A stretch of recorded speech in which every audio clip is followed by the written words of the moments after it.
कैसे हो मेरे 10वीं के प्यारे विद्यार्थियों। लॉकडाउन में पढ़ाई चल रही है कि नहीं चल रही है?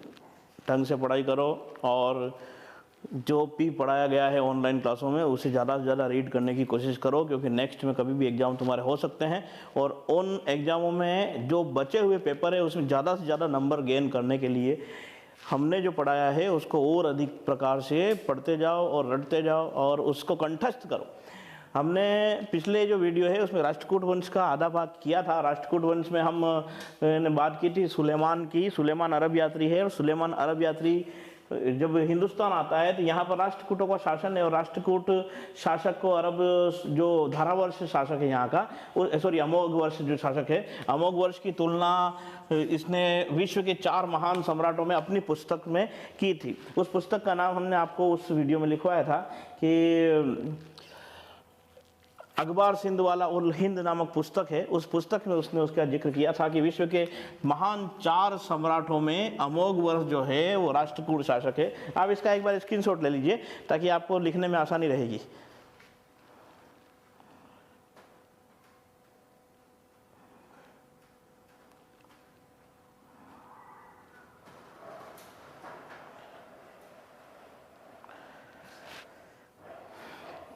फिर बात करते हैं हम राष्ट्रकूट शासक कृष्णथड़ की।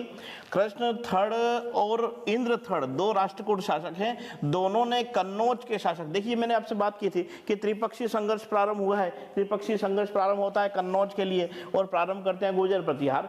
तो गुर्जर प्रतिहार शासक महिपाल जो थे उन्होंने कन्नौज पर अधिकार होने के बाद जब शासन कर रहे हैं तो राष्ट्रकूट शासक कृष्णथड़ और इंद्रथड़ ने उन पर आक्रमण किया और गुर्जर प्रतिहार शासक महिपाल को पराजित किया। पराजित करने के बाद उन्हें वहां से भागने पर मजबूर कर दिया। महिपाल जो है वो गुर्जर प्रतिहार वंश के शासक है। हम इसके बाद गुर्जर प्रतिहारों पर ही आएंगे। हमने चालुक्य, हम अभी राष्ट्रकूट पढ़ रहे हैं। और उसके बाद यहाँ का शासक बनता है कृष्णथड़। कृष्णथड़ जो है वो राष्ट्रकूट वंश का 12वां शासक है। देखिए कृष्णथड़ राष्ट्रकूट वंश का 12वां शासक है और इसी के काल में जब राष्ट्रकूट शासक कृष्णथड़ का काल होता है, इसी काल में राष्ट्रकूटों और दक्षिण की एक शक्ति है चोल वंश। चोल वंश के अंदर राष्ट्रकूट वंश और चोल वंश के बीच संघर्ष प्रारंभ होता है। क्वेश्चन अगर आ जाए कि राष्ट्रकूट और चोलों के मध्य संघर्ष कब प्रारंभ होता है तो राजा है कृष्णथड़ के समय। चोल वो शक्ति है जिसने समुद्र जो आपकी नौसेना होती है, भारी नौसेना चोलों के पास थी, इसीलिए बंगाल की खाड़ी को चोलों की झील कहा जाता था। इनके पास जो नौसेना शक्ति थी बड़ी जानदार प्रकार की थी। इस वजह से चोल वो वंश है जिसने हिंदुस्तान से बाहर जाकर दूसरे द्वीपों पर भी अधिकार किया था। जो राष्ट्रकूट वंश है, राष्ट्रकूट वंश का पतन जो होता है वो चालुक्य वंश की एक शाखा, देखिए पहले हमने वातापी की चालुक्य की बात की थी और वो बात की थी हमने हर्षवर्धन के समय पुलकेशिन सेकंड, और यहाँ पर जो है वो चालुक्य वंश है। और चालुक्य वंश कहाँ का है तो कल्याणी का चालुक्य है। कल्याणी के चालुक्य वंश के शासक तेलप ने, देखिए तेलप शासक है जो चालुक्य वंश का है, कल्याणी का चालुक्य की शाखा है। और उस तेलप ने 973 ईस्वी में राष्ट्रकूट शासक कर्क सेकंड को पराजित किया। देखिए अगर आपसे पूछे कि राष्ट्रकूटों का पतन किसके द्वारा होता है तो राष्ट्रकूटों का पतन होता है चालुक्य शासकों द्वारा। चालुक्य कौन से तो कल्याणी के चालुक्य द्वारा होता है। और कब होता है तो 973 ईस्वी में होता है। कौन तो तेलप जो है चालुक्य का शासक वो करता है कर्क सेकंड जो कि राष्ट्रकूट शासक है उसे पराजित किया जाता है। तेलप ने कर्क सेकंड को पराजित करके राष्ट्रकूटों की राजधानी मान्याखेत पर कब्जा कर लिया।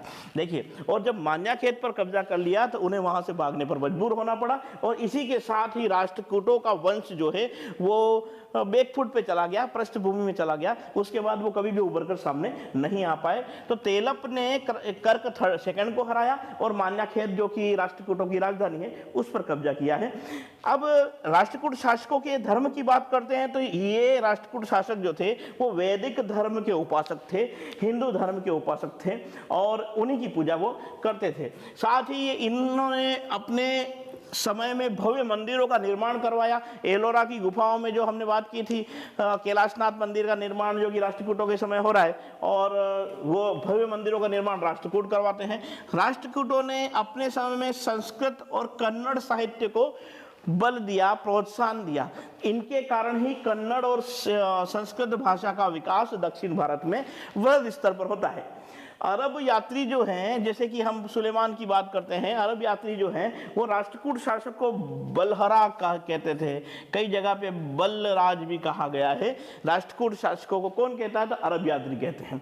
देखिए, राष्ट्रकूट वंश की बात करी हमने, अमोघ वंश को अरब शासक सुलेमान जो है, अरब यात्री सुलेमान जो है वो विश्व के 4 महान सम्राटों में उनकी गिनती करते हैं। और उसके बाद कृष्ण सेकंड और इंद्र थर्ड और इंद्र थर्ड ने कन्नौज के तात्कालिक शासक महिपाल, जो कि गुर्जर प्रतिहार वंश का शासक है, उसे पराजित किया। और कृष्ण थर्ड जो है वो राष्ट्रकूटों का 12वां शासक है। और इसी के समय चोल राष्ट्रकूट संघर्ष प्रारंभ हो रहा है। महत्वपूर्ण चीज है, इंपॉर्टेंट है। राष्ट्रकूटों का पतन जो होता है वो तेलप द्वारा होता है।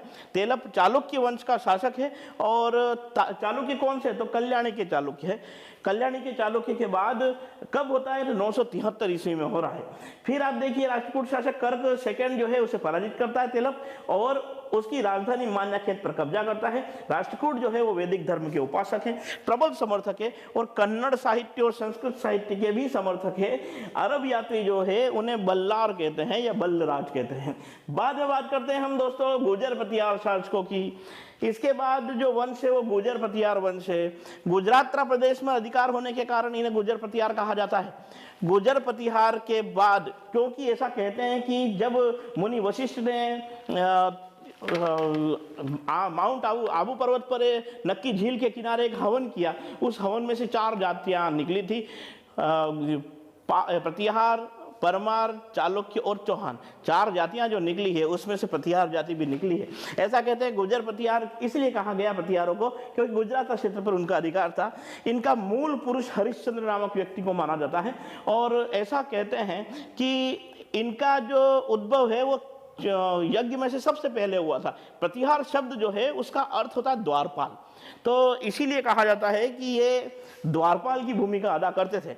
और गुर्जर प्रतिहारों की 2 शाखा मुख्य है। वैसे इनका मूल पुरुष हरिश्चंद्र है। हरिश्चंद्र के बाद इनकी शाखाएं 2 भागों में विभाजित हो जाती है। एक कहते हैं मंडोर की शाखा और एक है भीनमाल की शाखा।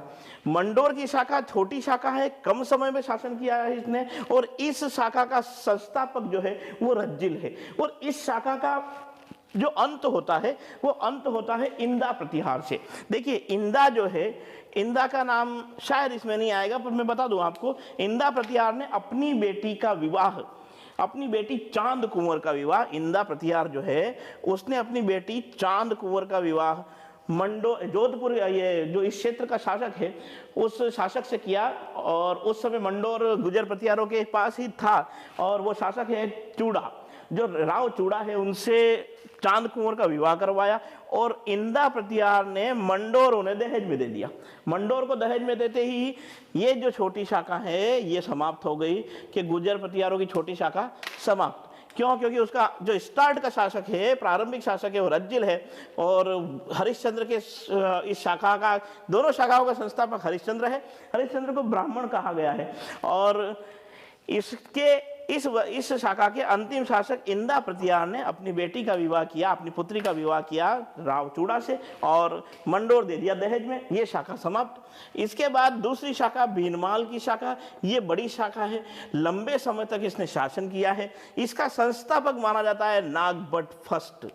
इसका मुख्य संस्थापक इस शाखा का नागभट्ट फर्स्ट है, जिसने 775 ईस्वी में गुजरात के क्षेत्र पर अपना अधिकार किया, अपना दबदबा जमाया और अपने वंश को उत्थान पर लाया। और त्रिपक्षीय संघर्ष का प्रारंभ यही भीनमाल की शाखा करती है। इसका आपको ध्यान रखना है। इसके बाद का अध्ययन हम नेक्स्ट वीडियो में करेंगे। Okay, thank you.